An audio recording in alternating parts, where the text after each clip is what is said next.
ഇന്നെന്താ പരിപാടി കുഞ്ഞു? ഇന്നത്തെ വീഡിയോ എന്താ ചെയ്യാ? ഇന്നത്തെ വീഡിയോ ഒന്നല്ല, സാരി പ്രീ പ്ലീറ്റ്. ഞങ്ങളുടെ അനിയൻ്റെ എൻഗേജ്മെൻ്റ് ആണ്.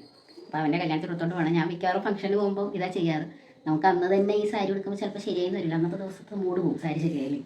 അപ്പോൾ ഞാൻ സ്ഥിരം ചെയ്യണ പരിപാടി പുറത്താണ് കൊടുത്തോണ്ടിരുന്നത്. പിന്നെ ഞാൻ തന്നെ പഠിച്ചു ചിലവ് തന്നപ്പോൾ. നമുക്ക് സ്വന്തമായിട്ട് വീട്ടിൽ ചെയ്യാവുന്നതേ ഉള്ളൂ ഈ കാര്യം.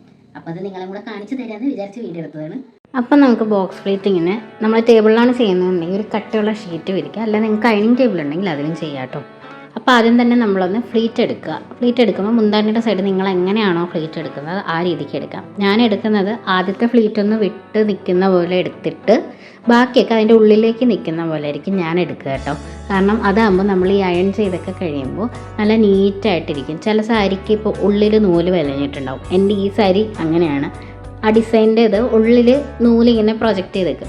അപ്പോൾ ആ ഫ്ലീറ്റൊക്കെ സെയിം സൈസിൽ എടുക്കുകയാണെങ്കിൽ നമുക്ക് ചിലപ്പോൾ ബാക്കിലിടുമ്പോൾ ഒരു വൃത്തിയുണ്ടാവും. അപ്പോൾ അത് അകത്തേക്ക് കയറ്റിയിട്ട് ലാസ്റ്റ് ഫ്ലീറ്റും ചെറുതാക്കി എടുത്തതിന് ശേഷം ഒരു പിന്ന് വെച്ച് സെക്യൂർ ചെയ്ത് കൊടുക്കുക. അപ്പോൾ നല്ല നീറ്റായിട്ട് നിൽക്കും അയൺ ചെയ്ത് കഴിയുമ്പോൾ.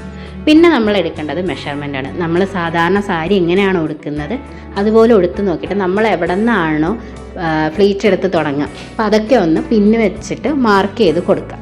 സാരി സാധാരണ ഉടുക്കണ പോലെ ഉടുത്തിട്ട് നമ്മുടെ ബെല്ലി ബട്ടൻ്റെ അവിടെ വെച്ചിട്ട് പിന്ന് കുത്തുക. നമ്മൾ എവിടെ നിന്നാണോ ഫ്ലീറ്റ് എടുക്കാൻ സ്റ്റാർട്ട് ചെയ്യുന്നത്. അപ്പോൾ അവിടെ പിന്ന് കുത്തിയിട്ട് ഞാനിപ്പോൾ കൂട്ടി പിന്ന് കുത്തുന്നുണ്ട്, അതായത് അവിടെ ഒന്ന് നിൽക്കാൻ വേണ്ടിയിട്ടാണ്.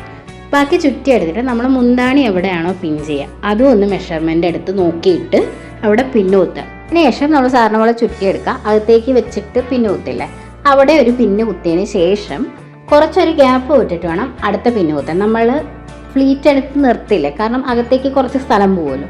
ആ ഇതും കഴിഞ്ഞിട്ട് വേണം അടുത്ത പിന്ന് കുത്തി കൊടുക്കാൻ കേട്ടോ. അപ്പോൾ ഈ കുത്തുന്ന പിന്നും നമ്മൾ ആദ്യം ബെല്ലി ബട്ടൻ്റെ സൈഡിലൊരു പിന്ന് കുത്തിയില്ല, അതിൻ്റെയും ഇതിൻ്റെയും ഇടയ്ക്കായിരിക്കും നമ്മുടെ അപ്പോൾ ഫ്രണ്ട് ഫ്ലീറ്റ് വരിക. അപ്പോൾ നമ്മുടെ മെഷർമെൻ്റൊക്കെ ഇത്രയാണ്. ഇത്രയും പിന്ന് കുത്തി എടുക്കുക. മെയിൻ ഫ്ലീറ്റ് എടുക്കുന്ന സ്ഥലമാണ് നമുക്ക് വേണ്ടത്. അതിനുശേഷം നമ്മൾ ആദ്യം എടുത്ത മുന്താണിയുടെ സൈഡൊക്കെ ഒന്ന് പിടിച്ച് കറക്റ്റായിട്ട് വെച്ച് കൊടുക്കുക. ഓരോ ഫ്ലീറ്റായിട്ട് സെക്യൂർഡ് ആണോ, എങ്ങനെയാണ് നല്ല രീതിക്ക് ആയിട്ടുണ്ടോ എന്ന് നോക്കി പിടിച്ച് സൈഡിലൊരു ക്ലിപ്പ് കുത്തി കൊടുക്കുക. അപ്പോൾ നമുക്ക് നല്ല ടൈറ്റായിട്ടിരിക്കുമ്പോൾ വലിച്ച് ഓരോന്നായിട്ട് റെഡിയാക്കി വെക്കാൻ പറ്റും. അതിനുശേഷം ആ മുന്താണിയുടെ അത്രയും നീളത്തിന് ഇടയ്ക്കിടയ്ക്ക് പിന്ന് വെച്ച് സെക്യൂർ ചെയ്ത് കൊടുക്കുക. നമ്മൾ നല്ല നീറ്റായിട്ടും ഇരിക്കാനും വിട്ടുപോകാണ്ടിരിക്കാനാണ് നമ്മൾ ഈ പിന്ന് കുത്തി കൊടുക്കുന്നത്.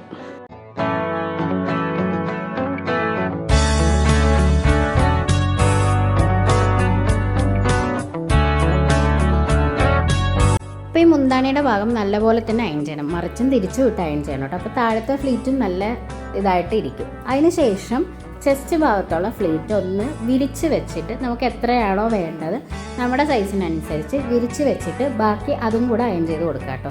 പിന്നെ ഞാൻ ഇടയ്ക്ക് മുകളിലായിട്ട് ഞാൻ ഒരു പിന്ന് വെച്ച് സെക്യൂർ ചെയ്തിരുന്നു. അത് അങ്ങോട്ടും ഇങ്ങോട്ടും ഒന്ന് മാറിപ്പോകാണ്ടിരിക്കാൻ വേണ്ടിയിട്ടാണ് ഞാൻ ചെയ്യുന്നത്. അതിനുശേഷം നമ്മുടെ സെൻറ്റർ ഫ്ലീറ്റാണ്.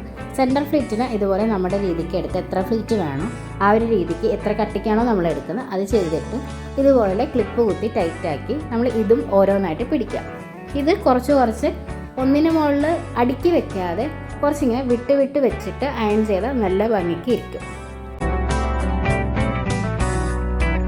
ഇതിനും ഇടയ്ക്കിടയ്ക്ക് പിന്നുകുത്തി കൊടുക്കുക. നമ്മൾ വിട്ടു പോകാതിരിക്കാനാട്ടോ ഇത് ഇടയ്ക്കിടയ്ക്ക് നമ്മൾ പിന്നുകുത്തി കൊടുക്കുന്നത്.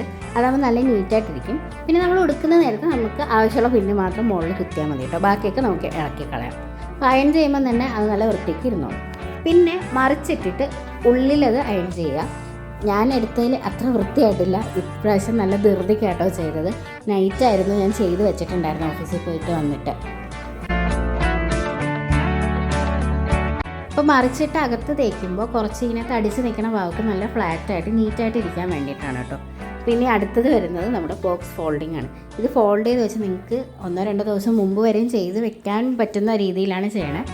അതല്ലാന്നുണ്ടെങ്കിൽ ഹാങ്ങറിൽ തൂക്കിയിടുകയും ചെയ്യാം കേട്ടോ. അപ്പോൾ അതെല്ലാം മടക്കി വെച്ച് അകത്തെ പാർട്ട് ഞാൻ ഒന്ന് ഓടിച്ച് അയൺ ചെയ്ത് കൊടുത്തിട്ടുണ്ട്. അപ്പോൾ അത് അതിൻ്റെ മുകളിലേക്ക് ഓരോന്നായിട്ട് മടക്കി സിക്സാഗായിട്ട് വെച്ചിട്ട് അതിൻ്റെ മുകളിലേക്കാണ് ഈ ചെസ്റ്റ് പാർട്ട് വയ്ക്കുക. ഈ ചെസ്റ്റ് പാർട്ട് വെക്കണതിന് മുന്നിട്ട് പുറത്തുള്ള ഭാഗമല്ലേ ഇതുപോലെ ഒന്ന് മടക്കി കൊടുക്കുക, വീഡിയോയിൽ കാണുന്ന പോലെ. അതിനുശേഷം അതിൻ്റെ മുകളിലേക്കാണ് ഈ ചെസ്റ്റിൻ്റെ ഭാഗം വെക്കേണ്ടത്. ചെസ്റ്റിൻ്റെ ഭാഗം വെച്ച് കൊടുക്കുമ്പോൾ ഓരോ ഫ്ലീറ്റും നമ്മളെടുത്തത് നല്ല നീറ്റായിട്ടാണോ വരുന്നതെന്ന് നോക്കി ഇതുപോലെ മടക്കിയിട്ട് ബാക്കി മുന്താണിയുടെ ഭാഗം ഇതുപോലെ മടക്കി നിങ്ങൾക്ക് അതിൻ്റെ മുകളിൽ വെക്കാവുന്നതാണ്. അപ്പോൾ ഇത്രയേ ഉള്ളൂ ബോക്സ് ഫ്ലീറ്റിങ്ങിൻ്റെ കാര്യം. നല്ല എളുപ്പമാണ്, ട്രൈ ചെയ്ത് നോക്കണേ. സോ എൻ്റെ രീതിക്കാണ് ഞാൻ ചെയ്തത്. ഞാനൊരിക്കലും പ്രൊഫഷണൽ അല്ല. നമുക്ക് ഫ്ലീറ്റ് എടുക്കുമ്പോൾ ചിലപ്പോൾ ശരിയാവില്ല, എത്ര കൊടുക്കാന്ന് പറഞ്ഞാലും എന്തെങ്കിലും ധൃതിക്കാണെങ്കിൽ ചിലപ്പോൾ ശരിയാവില്ല, അത് പ്രത്യേകിച്ച് ഫംഗ്ഷന് പോകുമ്പോൾ. അപ്പം അങ്ങനെയുള്ളവർക്ക് വേണ്ടി ചെറിയൊരു വീഡിയോ ഞാൻ ചെയ്യുന്നത് നിങ്ങൾക്ക് കാണിച്ചു തന്നേ ഉള്ളൂ. എന്തെങ്കിലും ടിപ്സ് ഉണ്ടെങ്കിൽ പറഞ്ഞു തരാം, തെറ്റുണ്ടെങ്കിൽ ക്ഷമിക്കുക. So thank you. ഇനിയിപ്പോൾ അടുത്ത വീഡിയോയിൽ കാണാം. അതുപോലെ ഇതിൻ്റെ റിസൾട്ട് അടുത്ത വീഡിയോയിൽ ഞാൻ. അപ്പോൾ ബൈ.